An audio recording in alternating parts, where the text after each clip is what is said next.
नमस्कार मित्रों। आज हम केपी और केबी विधा में और केपी विधा में डिफरेंस को समझेंगे। बहुत से लोग समझते हैं कि दोनों एक ही है, लेकिन वास्तव में केबी विधा जो है केपी विधा से एडवांस है।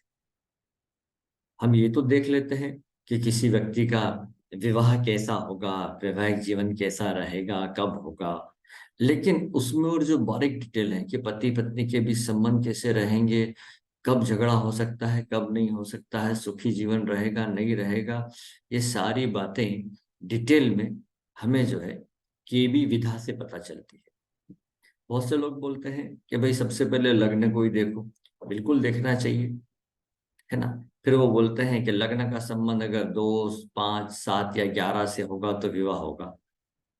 मान लीजिए लग्न जो है 1, 4, 6, 10 या 1, 6, 10 या 4, 6, 10 या 6 और 12 को सिग्निफाई करे अपने स्टार लाट के माध्यम से, तो क्या जातक का विवाह नहीं होगा? ऐसा नहीं होता है ना। केबी विधा में फल दो प्रकार से मिलता है, एक लग्न आधारित और एक लग्न से स्वतंत्र। लग्न आधारित कैसा? जैसे स्कूली शिक्षा का भाव है चौथा, जो स्व प्रयास पर आधारित है। किसी भी बच्चे के माता पिता कितने इंटेलिजेंट क्यों ना हो, लेकिन एग्जाम में तो बच्चा ही लिख कर आएगा।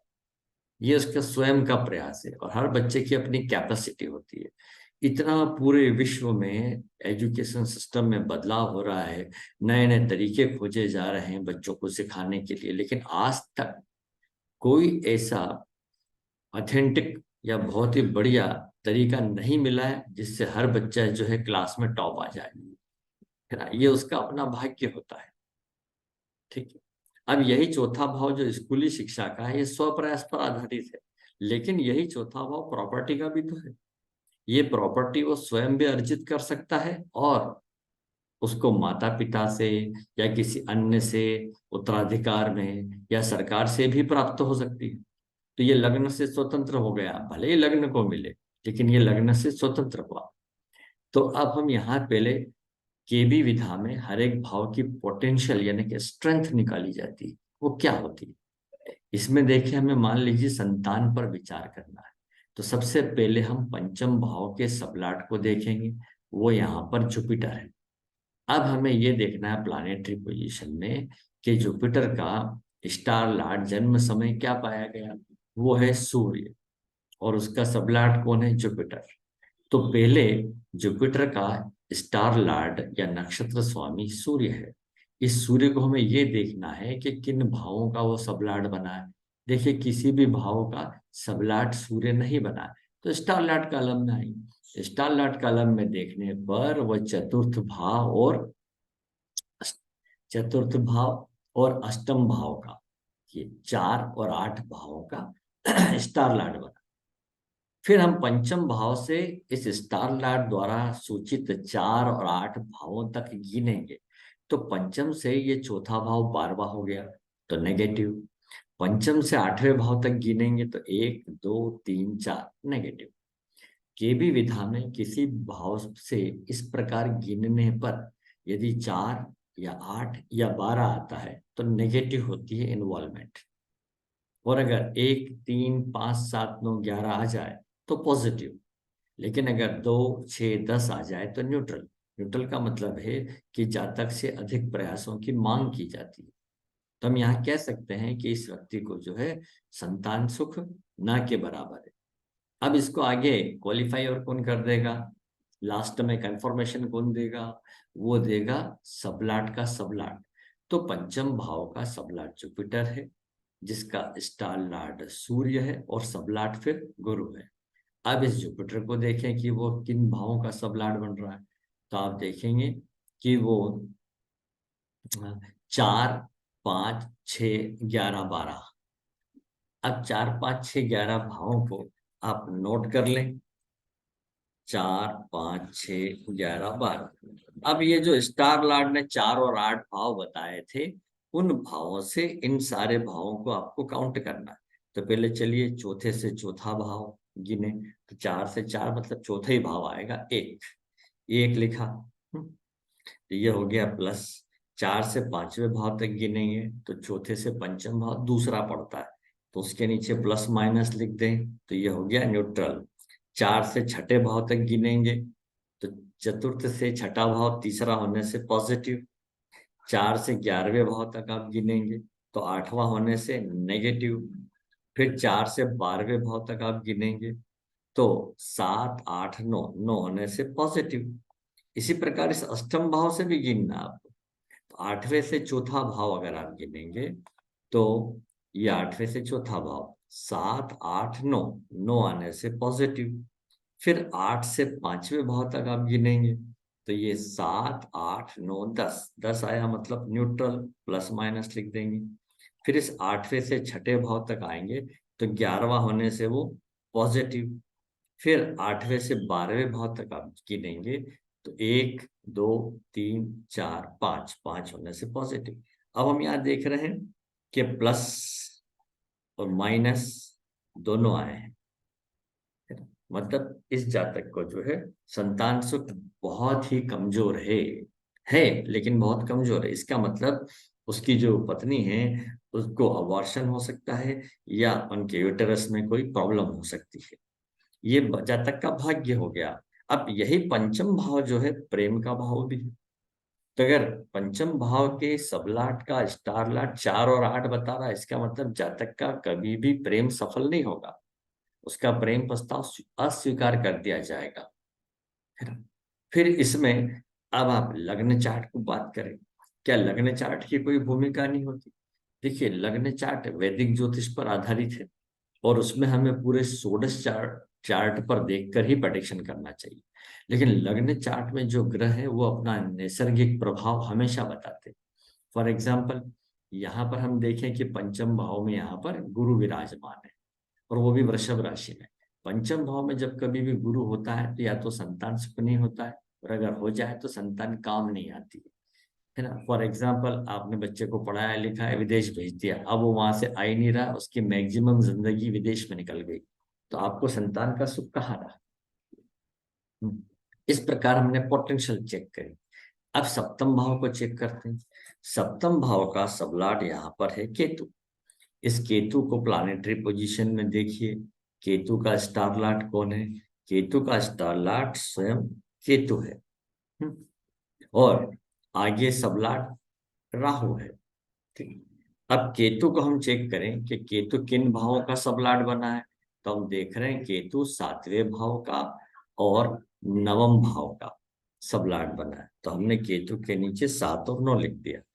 फिर राहु को देखिए किस भाव का सबलाट बना है, राहु 10वें भाव का सबलाट है। अब हम विचार कर रहे हैं सप्तम भाव के पोटेंशियल पर, तो 7वें का स्टार लाट 7 और 9 बता रहा है, तो आप सीधा सा गणित लगाएं, विषम संख्या से विषम संख्या पॉजिटिव, तो सप्तम से सप्तम यानी पहला ही भाव कहलाएगा। 7वें भाव से 9वें भाव तक गिनेंगे तो तीसरा हो जाएगा। ये 7वें से आपको यहाँ तक गिनना 9वें भाव तक, तो 1 2 3 3 होने से पॉजिटिव हो गया, अर्थात जातक का विवाह होगा।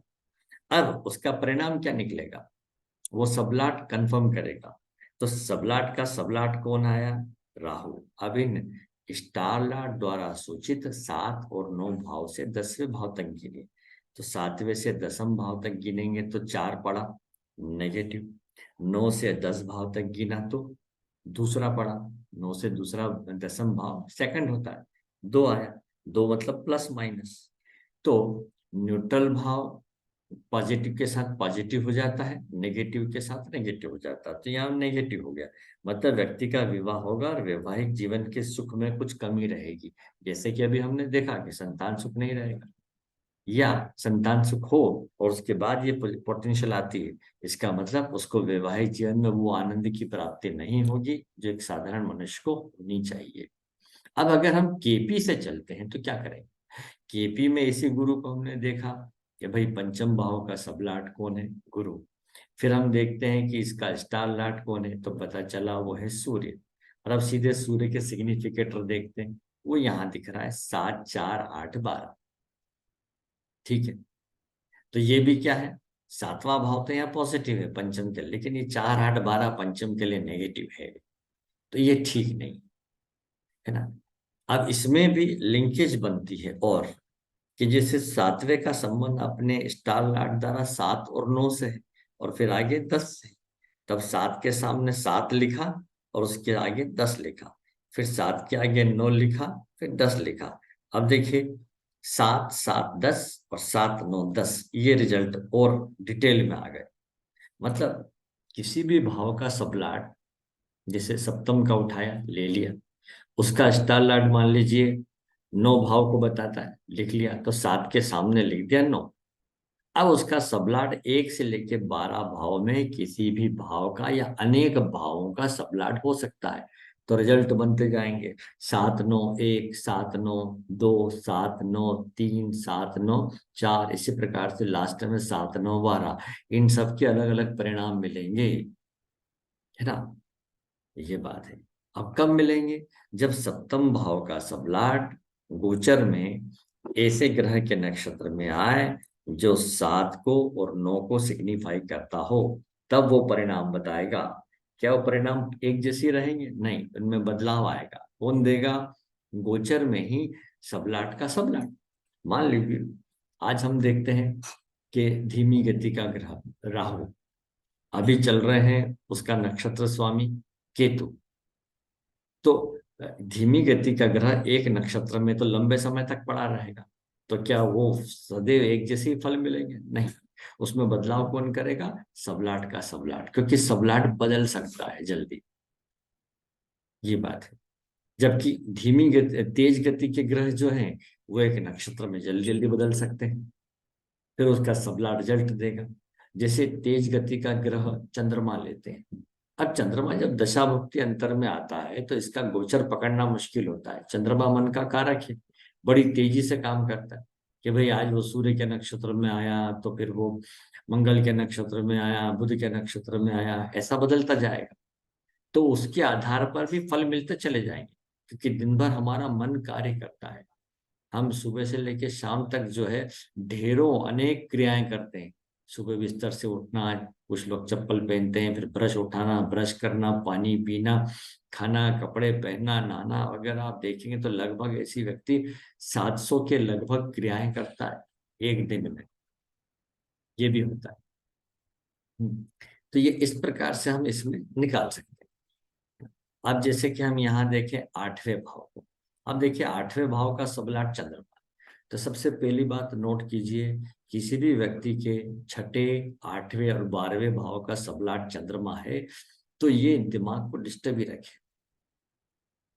ये डिस्टर्ब ही रखेगा, ये पक्की बात है। फिर हमने 8वें भाव के सबलाट चंद्रमा को नोट किया, और है ना, आप कॉपी में लिख सकते हैं। उसके बाद हमें ये देखना है कि प्लानिटरी पोजिशन में चंद्रमा का स्टार लाट कौन है। चंद्रमा का स्टार लाट बोलता है 7 9। क्यों? वो केतु है। केतु को हमने यहाँ देखा तो वो जो है सबलाट किसका बन रहा है? सप्तम भाव का और नवम भाव का। फिर इसी चंद्रमा का सबलाट कौन है? तो वो हम देख रहे हैं गुरु है। गुरु हमने अभी देखा 4 5 6 11 12। तब 8वें भाव की पोटेंशियल निकालें तो 8वें से 7वां भाव पड़ जाता है 12वां, एक घर पीछे। 8वें से 9वां भाव पड़ जाता है दूसरा। तो 2 मतलब प्लस माइनस, जैसा कि मैंने कहा 2 6 या 10 आ जाए तो वो क्या बताते हैं? न्यूट्रल। तो यहाँ पर 8वें भाव की इन्वॉल्वमेंट क्या हो गई? कमजोर हो गई, है ना। अब 8वां भाव किन किन चीजों का कारक है उस पर लाएं आप। तो 8वां भाव उत्तराधिकार का धन है ना, उसमें देरी या ना मिलना। फिर ये दहेज का भाव भी है, दहेज ना मिलना, फिर इन्वॉल्वमेंट ही नहीं है। अब इसमें परिवर्तन कौन करेगा? सबलाट का सबलाट। तो 4 5 6 11 12। तो अब यहाँ लिंकेज बन जाएगी। 8 के सामने पहले 7 9 में से 7 को रखा, और अब 7 के सामने उसके सबलाट गुरु द्वारा बताए गए सूचित भाव 4 5 6 11 12 लिखे। तब 8 7 4, फिर 8 7 5, 8 7 6, 8 7 11, 8 7 12, इन सब के रिजल्ट अलग अलग पड़े जाएंगे। एक साथ उसको इतने रिजल्ट प्राप्त होंगे। ये बात है ना, गोचर में जाके। क्योंकि जिस व्यक्ति ने किसी भी विधा में गोचर को पकड़ लिया, समझिए वो उसको ज्योतिष आ गया। अब चूंकि डिटेल में है काफी, ठीक है, इसके बारे में अगर आपको और कोई जानकारी चाहिए तो आप सीधे मुझसे पूछ सकते हैं, मुझे व्हाट्सएप भी कर सकते हैं। धन्यवाद।